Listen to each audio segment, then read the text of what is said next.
Voici ce qui suivit. 1960, les drapeaux changent, les États africains deviennent souverains. Mais au Cameroun, la guerre contre l'UPC continue. À Paris, un an plus tard, la police réprime une manifestation d'Algériens, appelée par le FLN. En Guadeloupe, en mai 1967, une grève ouvrière se transforme en affrontement meurtrier. À Djibouti, la France organise un référendum qui confirme son maintien dans le territoire. La promesse d'une communauté politique s'est dissoute. À sa place apparaît une relation plus discrète, faite d'accords, de bases, de réseaux et de violence.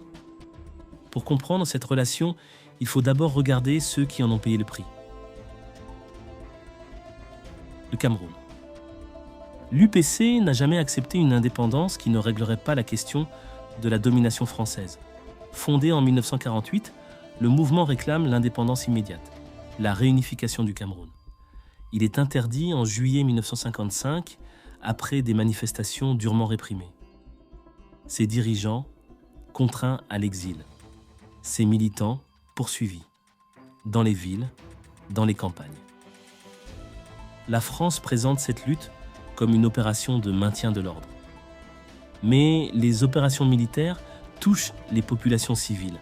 Déplacements forcés, destruction de villages, arrestations massives.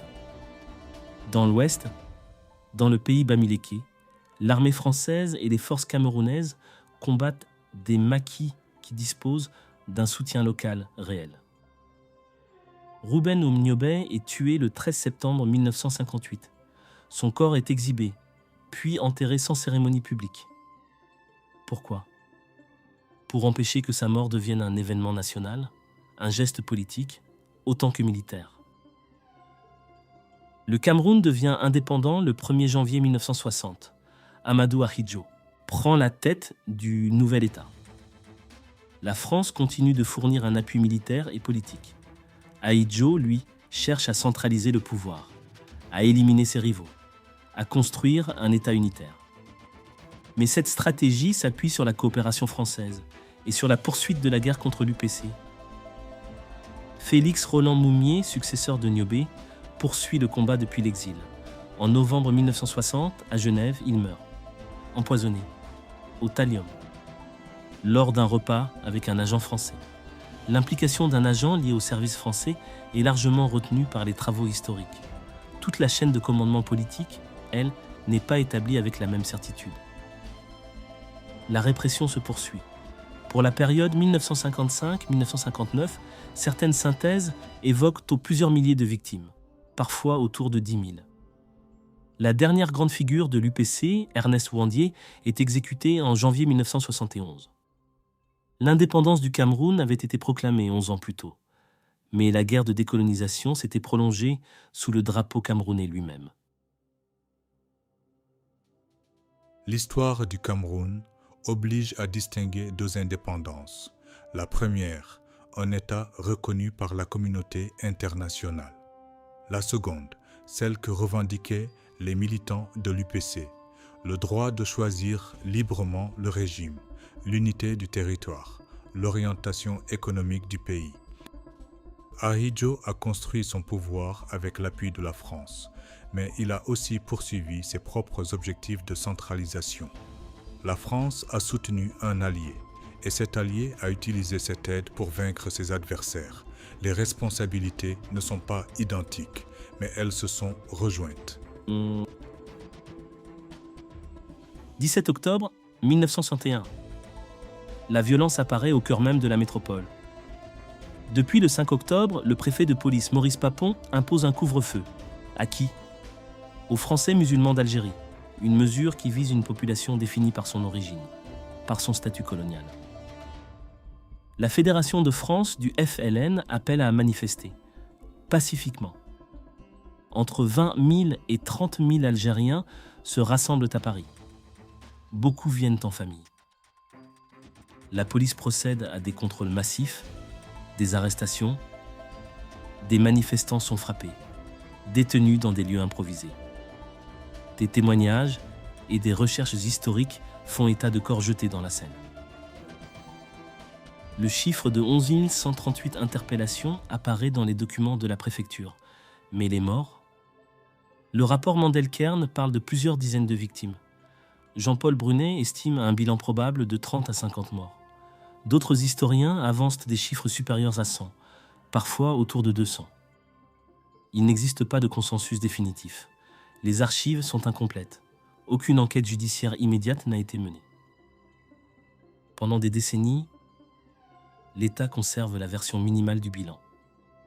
La reconnaissance progresse surtout à partir des années 1980-1990, lorsque les travaux de Jean-Luc Einaudi et Jean-Paul Brunet rendent impossible le maintien du seul récit officiel.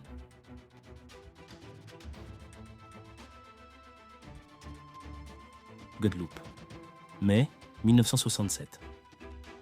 La scène est différente, mais la structure de la crise présente des ressemblances. L'île connaît de fortes inégalités économiques, un chômage important, une hiérarchie sociale marquée par la couleur et la richesse, une dépendance totale à l'égard des décisions prises dans l'Hexagone. Une grève des ouvriers du bâtiment éclate à Pointe-à-Pitre. Les revendications concernent les salaires, les conditions de travail, mais elles prennent place dans un climat plus large de contestation. 26 mai. Les forces de l'ordre interviennent. Jacques Nestor, militant syndicaliste, est tué. Les affrontements se poursuivent les 27 et 28 mai. Le bilan officiel immédiat fait état de 7 morts, puis 8 victimes sont identifiées. En 1985, le secrétaire d'État au DOM-TOM évoque le chiffre de 87 morts. La commission Stora, en 2016, conclut qu'il est impossible d'établir un bilan total incontestable. Le télégramme du préfet Bolotte, daté du 30 mai 1967, résume la version administrative. Total, 7 morts. Possibilité autres victimes non déclarées. Cette phrase, à elle seule, dit tout. La prudence officielle et la conscience de l'incertitude. À Paris comme en Guadeloupe, l'oubli n'a pas effacé les morts. Il les a déplacés dans les familles, dans les récits transmis à voix basse, dans les noms que les archives ont parfois mal conservés. Pendant longtemps, ces événements n'ont pas occupé la même place que les cérémonies officielles de la décolonisation. Pourtant, les corps absents, les blessures et les silences ont continué de parler. La mémoire ne donne pas toujours un chiffre exact. Elle rappelle d'abord qu'un chiffre incomplet peut devenir une seconde violence, lorsqu'il est présenté comme toute la vérité. Et Djibouti. La France utilise un autre instrument, le référendum. La population se répartit entre deux grands ensembles, les Afars et les Issas. Le référendum du 19 mars 1967 donne environ 60% des suffrages au maintien dans la République française. Dans les circonscriptions à majorité somalie, le vote contre le maintien est important. Dans les zones Afars, le maintien l'emporte largement. Après le scrutin, des quartiers sont bouclés. De nombreux habitants considérés comme somaliens sont expulsés. La Somalie rejette le résultat. L'Éthiopie, rivale de la Somalie, préfère le maintien français. Cela contient l'influence somalienne dans la région. En 1967, le territoire prend le nom de territoire français, des Afars et des Issa. L'indépendance finale n'interviendra que le 27 juin 1977, 10 ans après ce référendum si commode. Le Cameroun, Paris, Pointe-à-Pitre, 3 histoires différentes. Il faut préserver leurs différences. Au Cameroun, une guerre anticoloniale. À Paris, une opération policière dans le contexte de la guerre d'Algérie. En Guadeloupe, une répression sociale dans un département français. Mais un même fil les relie. La souveraineté proclamée ne signifie pas que les populations disposent des mêmes moyens pour contester, négocier, choisir. Après 1960, la France réorganise sa présence. Jacques Foccart coordonne la politique africaine de l'Élysée. Un exemple permet de mesurer cette relation concrètement. Février 1964. Gabon. Le président Léon Mba est renversé par des militaires. la France décide d'intervenir en invoquant les accords franco-gabonais de 1960. Environ 600 parachutistes arrivent de Dakar et de Brazzaville. Ils reprennent Libreville, réinstallent Mba au pouvoir le 19 février. L'intervention est directe, rapide, assumée juridiquement par Paris au nom de la défense d'un gouvernement allié. Le Gabon concentre des ressources précieuses, pétrole, uranium, manganèse, bois. Le groupe ELF devient un acteur majeur des relations franco-gabonaises. Le même schéma se retrouve ailleurs. Le cacao ivoirien, l'uranium nigérien, les secteurs stratégiques des économies nouvellement indépendantes. Et les hommes, les officiers formés dans les écoles militaires françaises, les coopérants placés dans les ministères, les conseillers techniques dans les banques. Les nouveaux États possèdent leur drapeau, leur gouvernement. Mais une partie de leurs compétences, de leur circuit de décision, reste liée à l'ancienne métropole. L'Empire n'existe plus sous sa forme juridique. Il subsiste à travers des liens qui rendent la souveraineté praticable, mais conditionnelle. Le terme France-Afrique s'impose dans le débat public à partir des années 1980-1990. Il renvoie à une dépendance, mais aussi à une co-construction. Certains dirigeants africains utilisent les réseaux français pour consolider leur pouvoir. La France, elle, utilise ses dirigeants pour préserver ses intérêts stratégiques. L'un ne va pas sans l'autre. 1960. La France avait promis une communauté où les peuples pourraient décider de leur destin. Dans les années suivantes, la souveraineté devient bien une réalité juridique.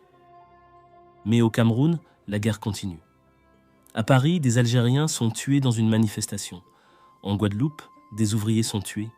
À Djibouti, la présence française est prolongée par un scrutin contesté. La rupture n'a pas supprimé les rapports de force. Elle les a rendus plus discrets. Brazzaville, 1944.